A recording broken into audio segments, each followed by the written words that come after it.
Well, hello and welcome to follow my sailboat build here in winterish Finland. My name is Panu and here you can see my project.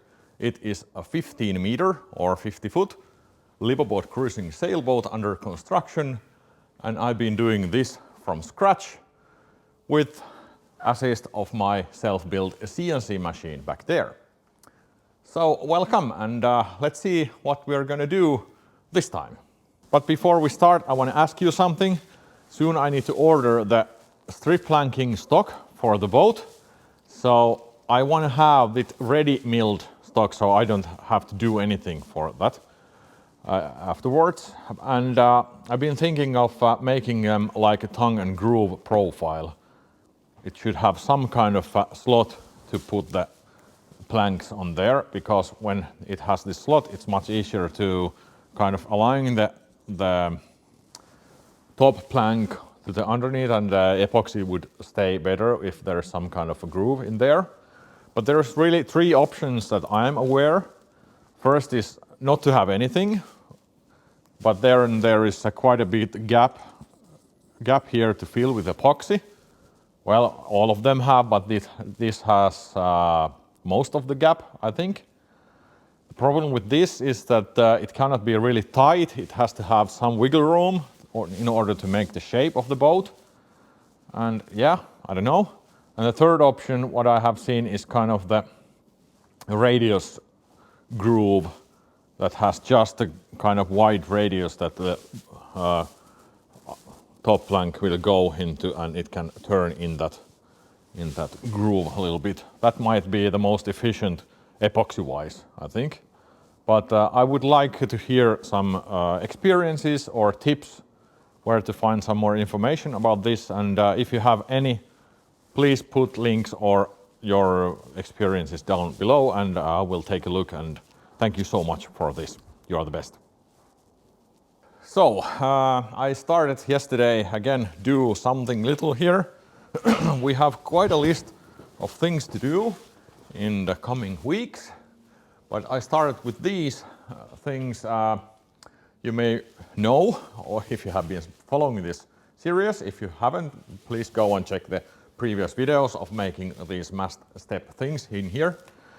Anyway, there are now some of the packing, or most of the packing, kind of dry fitted over there. I need to do some more of that, and I don't have any more of that stock, so I cut some more in here. I need to mill that in the size. So that is coming nicely along, and well, I can assure you it looks quite heavy duty thing over there. So that is gonna connect these three frames as one structure, and that will spread the load of the mast step into these three frames and eventually to the whole boat, of course. There's a little bit of kind of alignment thing going on here. The gap between this and this frame is not same on both sides. There's half a centimeter of kind of variance. I think it's because these frames are not completely straight. I can move them a little bit in here. Not sure if you can see it on the camera, but they kind of move a little bit in this way. So I think when I do those uniformly thick, those pieces on both sides and then squeeze them together, that should be good. So not a big deal there. And the same thing is going on here in the front. Let's go and see that first.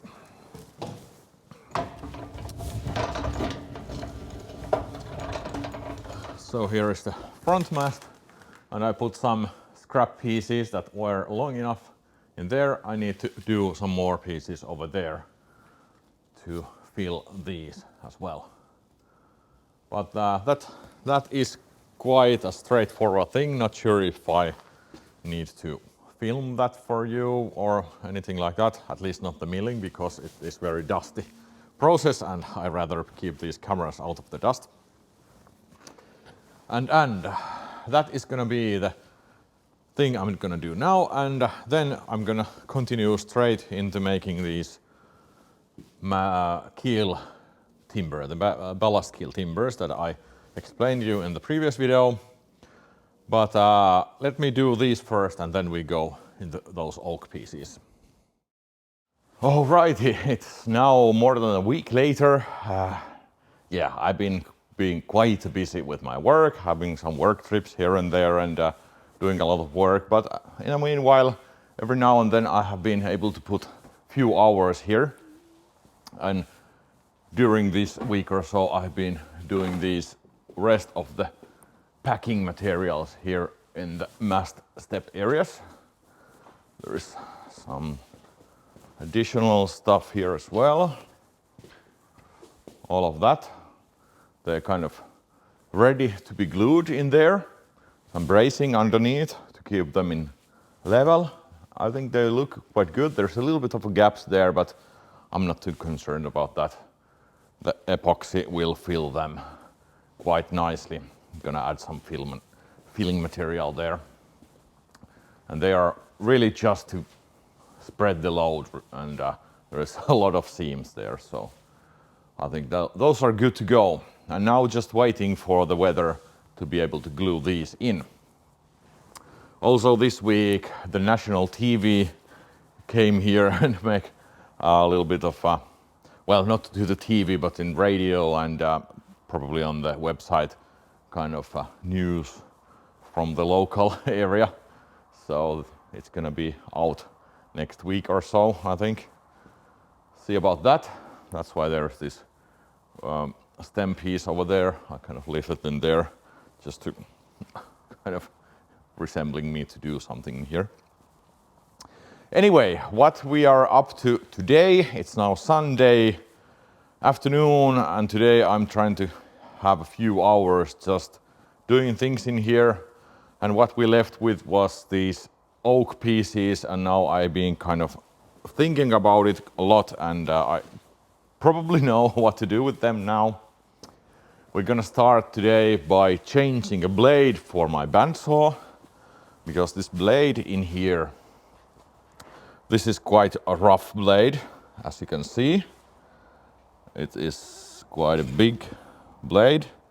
And this is the original one that it had when it came to me. And I have been cutting all the materials for this, both with that blade. And it's quite rough. Here's a piece I cut it with that. I'm not sure if you can see from the video that much how it looks, but yeah, it's definitely quite rough. And I'm thinking of changing a slightly smaller and more kind of fine blade. I have plenty of blades here. Some of them are actually brand new, never used. They came with the saw. This cost 100 euros, so one of these cost more than 100 euros, so it was a pretty good deal, I would say. Anyway, now I'm gonna change the blade, and the reason I haven't done that before was that this guiding thing here, this one, it was stuck pretty much when I got it, and I brought it to my uncle. It was some months ago, and he got it in the bench and opened it up and greased it and such. So now I'm able to kind of change the setup here for the more narrow and smaller blade. So that was kind of the thing that prevented me changing the blade earlier for the smaller one. So yeah, that's the first thing I'm gonna do. Then I'm gonna start cut the oak. And one thing about the oak is that I realized that I actually never have done anything from oak before. So it's pretty good new material for me. The hardwood thing in general is pretty rare in Finland because hardwood really doesn't grow in here. There's just pine and spruce and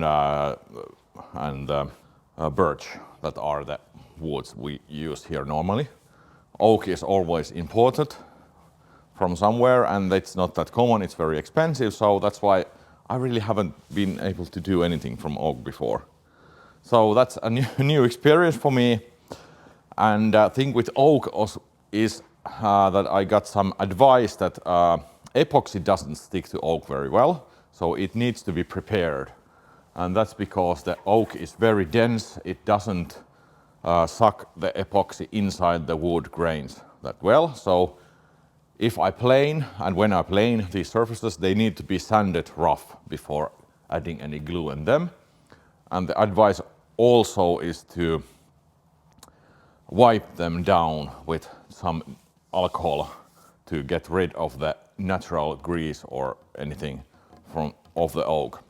But the test things I found of bonding epoxy to oak was that when you do it right, the seam is always stronger than the oak itself. So it always breaks from the wood, not the glue. So I'm kind of positive that I can manage that, because these parts are essential. They are going to be holding the ballast keels, so they need to be glued very well. So that's that. But let me now start changing the blade, and then we can start cutting those pieces into smaller chunks, and we'll see how that goes. We're probably not gonna be able to glue anything today. It's still quite cold, and next week should be much warmer. So we're gonna start the actual glue up in next video. I'm probably gonna take one day again and glue those things and these things at one kind of session. So that's the plan. We'll see.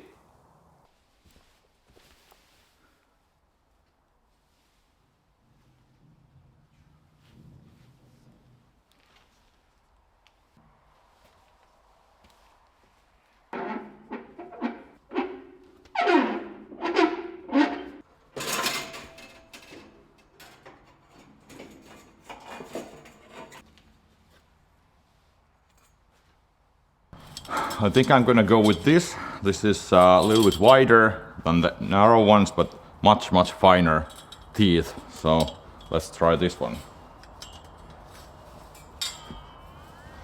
By the way, I have never changed a blade for a bandsaw before, so my first time.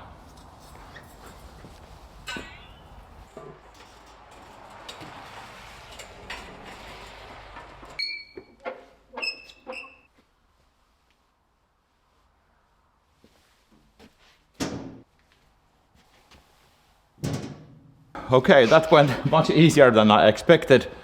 This old saw, it doesn't have any fancy guidance things underneath there at all, so yeah, probably not the most accurate ones, but I think it's good enough, and it has been working very well so far, so we'll give it a try.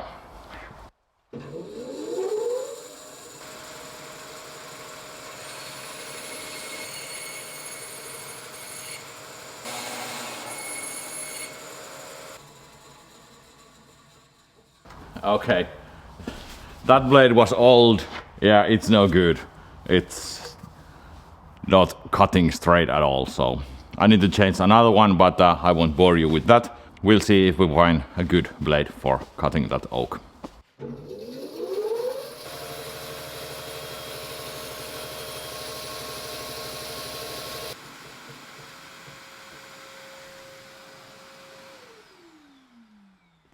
Oh wow, it's a difference of night and day. That blade, I think that might be a brand new, and it cuts just straight through. You really don't have to push it that much, and just a finer tooth, it gives much more nice surface finish. Yeah, that's the way to go. Nice. All right, this is now the stuff I have. So this is oak. They have been some kind of wall thing, I think. They are planed in this nice surface. There's roundings all over, and they have had nails down here in the bottom, so I need to be careful to take all those nails off.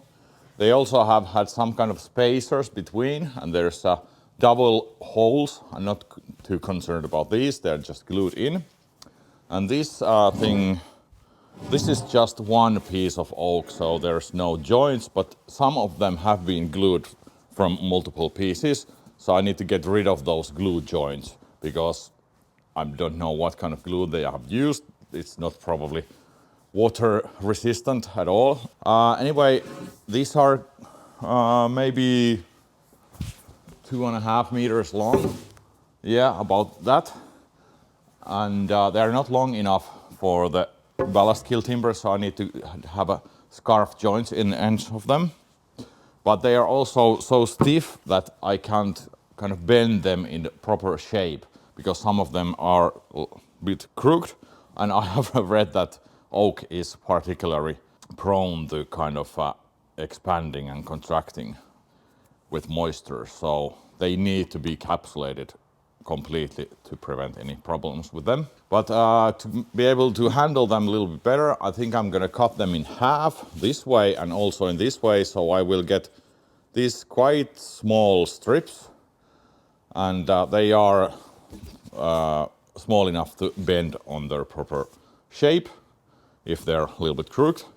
So I'm cutting them in half, and then planing all the pieces down. Not too concerned about this radius here. If there is some gap there, it doesn't matter anything. But just trying to get the surface as good as possible and to plane them as little as possible. As mentioned, oak is very, very expensive. I don't want to waste any more than I actually really need. So yeah, but let's start cutting and see how this goes. I try to go as close to the middle as possible in both directions, so we'll see how that goes. I think I'm gonna start this way. There's less cutting this way, so yeah, let's do that.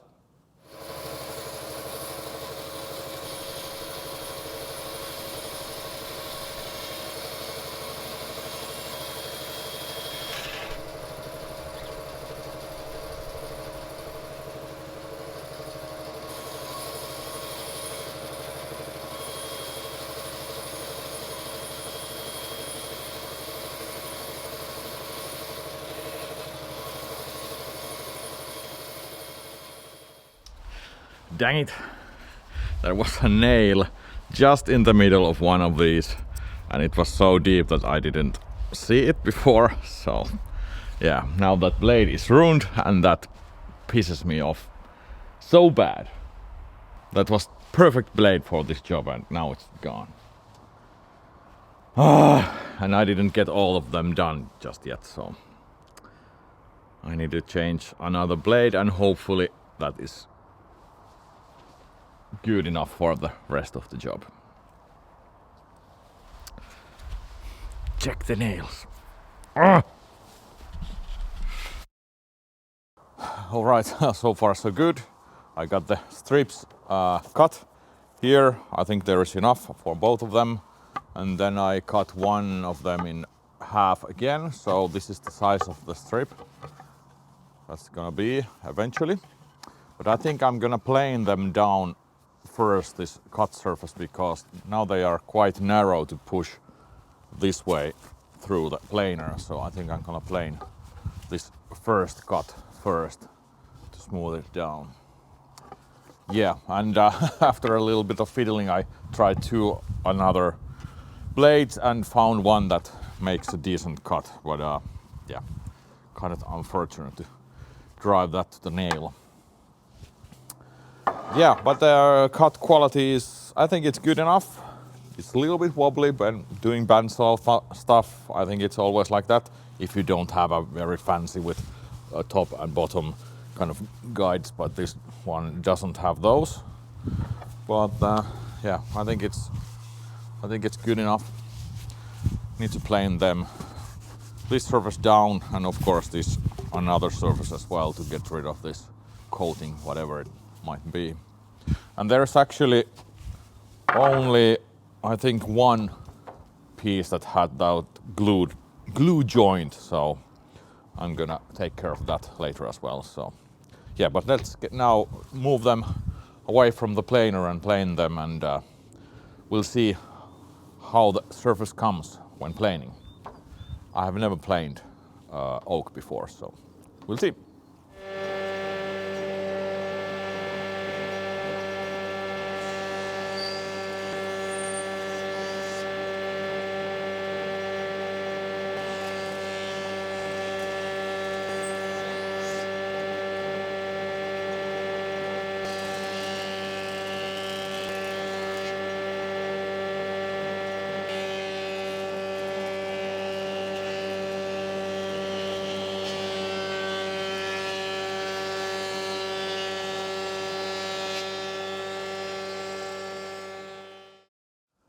So another first thing for me during this project was to plane some oak, and actually it was much easier than I expected.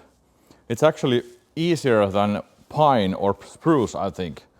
And I think the reason is that it doesn't have that much sap on it, so it kind of goes more smoothly through the plane. And also the chips coming out from it are more like chips, like a small chips like this. For example, I have some spruce chips. Well, they are wet. Anyway, spruce chips are more like lighter kind of, I don't know, much lighter, and yeah.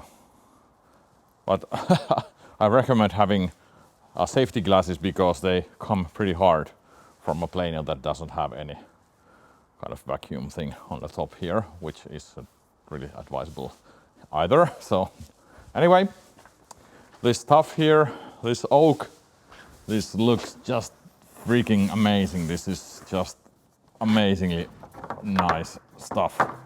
The black stains are from the table when I got it through other way around. But the planing surface is just pristine. This is just such a nice material to work with. Yeah, really pleased. Now I'm thinking a little bit if I should cut them in half anyway. Not sure about that because time is running out. It's getting late. I still want to do something here, but I really want to end this video because I want to make it finished today for you. Yeah, I'm afraid these next few weeks are gonna be mostly just kind of planing and cutting and doing that kind of stuff. But next video I'm hoping and I wish that I can accomplish in next couple of weeks, gluing in these and those ballast keel timbers. So that should be in next video if everything goes well. I'm also considering making those temporary frame molds here because I need at least one of them done before I can install the stem. There's placement for the temporary frame in there and I need to place it there before I can put the stem in. I have started to shape the stem a little bit, as you may see. It's a little bit hard actually to work with that. The angle and the surface is kind of funny to work with and the shape is of course a little bit awkward, but I try to continue that as well. I have quite a lot of work in next few weeks on my list. The real work, the work I make all the money from, and that kind of goes ahead of this project of course, at least for now. And in the coming week I need to order the epoxy, 100 kilos of epoxy for the next stage, so I can get it